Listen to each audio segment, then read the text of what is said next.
Okay, give you guys a quick walk around of the vehicle. 1971 Chevrolet Monte Carlo. Like I said, this is my baby. This is the first one I had, or still have. Very original car. And when I say original, it's been restored back to original. Factory size tires, factory rallies. Pretty much how the car came when it was new. Let's get you back into the trunk and show you what I got going on in there. Okay, pretty much your basic trunk. When I restored this, when I did the interior. Now I'm not sure, I don't think they came with the cover originally, but I saw it like the look of it better than just the tire. But you can see there's the speaker covers, and then again on the bottom of the speaker, that's just the elevator bolt that's epoxied on. Trying to make it look pretty much like how it would have been originally. Now when I sprayed this, I used a AC Delco brand texture, the splatter paint, and then you have to clear coat them when you use it. If you don't clear coat them, this stuff will just peel right off once it gets wet.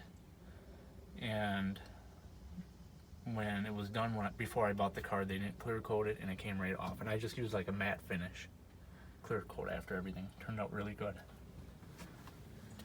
You can see there, done original. One of the cool things I found years after I bought the car, that's where it came from originally. I found an original dealer plaque on eBay for it. And there's supposed to be two or three pins to hold it in. They were broke off, which were fine because I wasn't going to drill through the tail panel here anyway and put it on. Just used two-phase tape. It's been holding on really well. Found brand new 1971 plates for it. They came out of a museum in Montana. I'm just gonna redo that. Keep that up in there. Okay, let's get you under the hood. Okay, no AC, 350 small block. Everything's done pretty much back to factory specs. Now this car did not come with power steering. That actually was an option on this car, and the original owner did not originally order it when he special ordered the car. And then in later years he did add power steering, which I'm okay with. Chevy orange, power brakes though. Pretty bare under here. A lot of room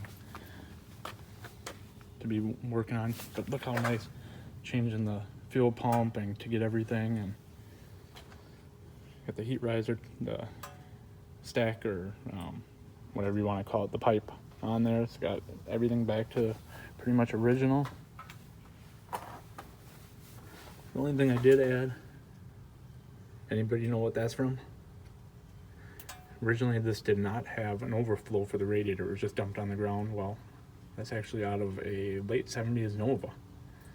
Went in, already had a hole right there, so bolted that right in. This is just a battery cover. There you go.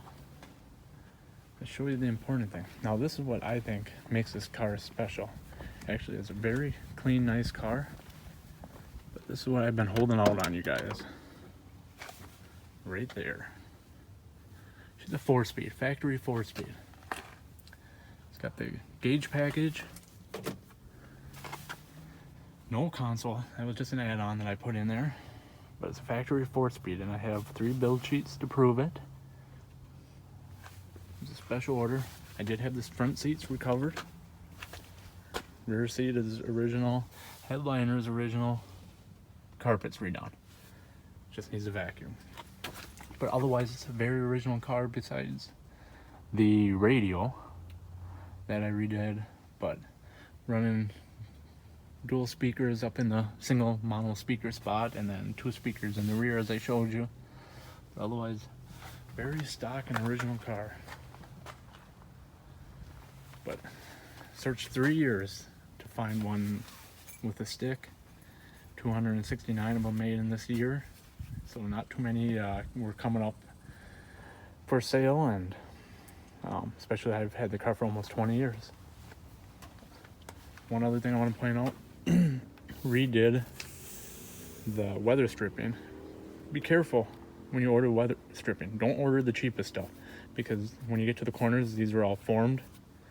Cheap ones are just straight, so when you bend them over, they kink up and get all weird and everything. And even with this one, it doesn't seal the greatest, but a lot better than the original one did. Original door panels. Went through this car very, very meticulously and did a lot of sound deadening, trying to make it quieter, and it did drop the decibel levels about 18 decibels, I would say. Even put all the stickers back in, and when I did that one down there, I took it to a typewriter and typed in the VIN number of how it was. Should have been close to original. And the typewriter is probably actually older than this car, I would say. I would say it's probably from the early 60s. So just felt it would be appropriate. There we go. Well, enough with that. Let's take you for a little cruise.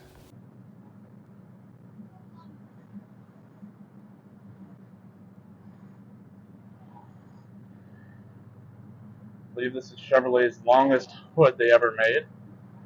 Love looking down it when they're driving. Seeing all the reflections of the buildings and everything off of it. 350, 270 horsepower, 4-speed Muncie M20 suspension, or transmission.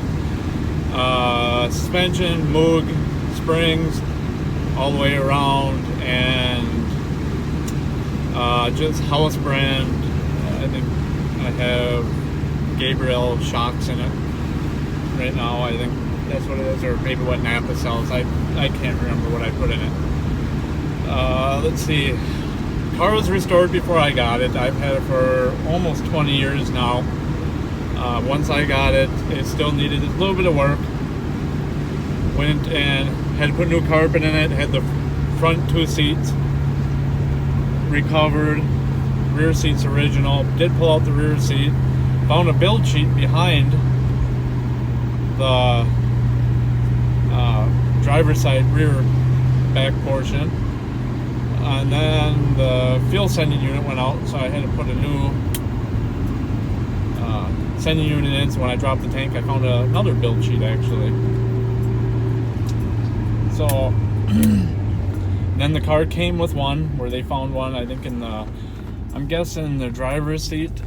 The driver's seat was recovered once before, and it was done wrong. But I'm guessing when they tore it apart, they found a build sheet in there. And then there was a build sheet stuck to the inside driver's fender behind the front wheel here. And that was actually undercoated over, so there was no saving that one. But interior wise, I had the speedometers rebuilt, or the speedometer rebuilt, the amp gauge rebuilt. Everything else worked. It did have AC in it, aftermarket AC when I got it. They put that in the 70s, but could not get that to work, so I pulled that out, put it all back to stock appearance. Original dash pad, original lower dash. Then this originally would have only had an AM radio in it.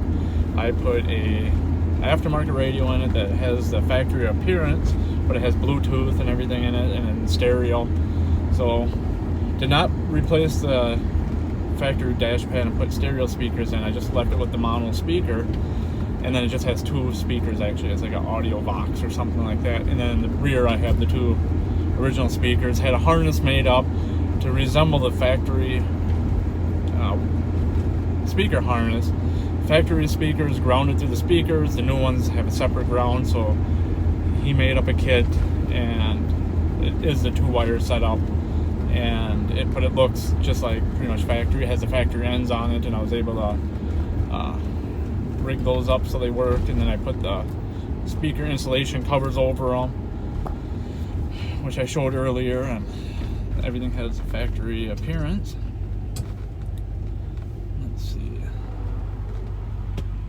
Does have some aftermarket stuff on, some new old stock, depending upon what was available and what you could get, and certain things. authorized GM restoration parts are fine. They a lot of times you can get those cheaper than the new old stock stuff, so you know, you can go overboard and just spend an arm and a leg on everything, and it just get too, you know, you gotta draw the line somewhere. Let's see. But again, when I replaced the carpet, I put new sound deadening under it. So I did the rock mat and the Dynamat, Dynapad, all that stuff, trying to kill the sound. And it did drop the decibels, about 18 decibels in here. So I mean, that's a lot. So it is a lot quieter. I mean, it was kind of getting to the point with the tingy sound and everything that it wasn't really enjoyable to drive.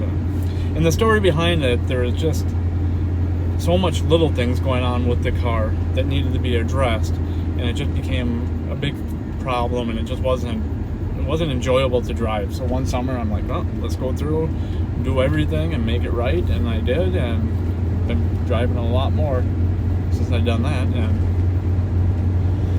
let's see, other than that, I showed you earlier what I did with the trunk, what's under the hood. But again, the only issue that I'm really having with it now are these floor vents. Since it doesn't have AC, it's got the kick panel vents, and the driver's side likes to close. Just with the vibration going down the road, it wants to close all the time. Open it back up now, and I've replaced the vents and the cables, and it still doesn't. So I'm not sure what's going on.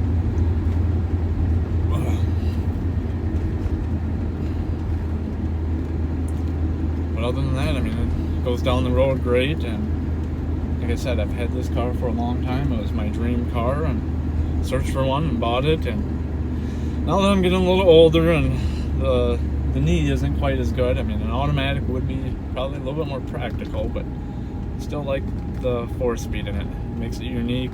Only 269 350s were made this year, with an additional 80 being the 402 big block. But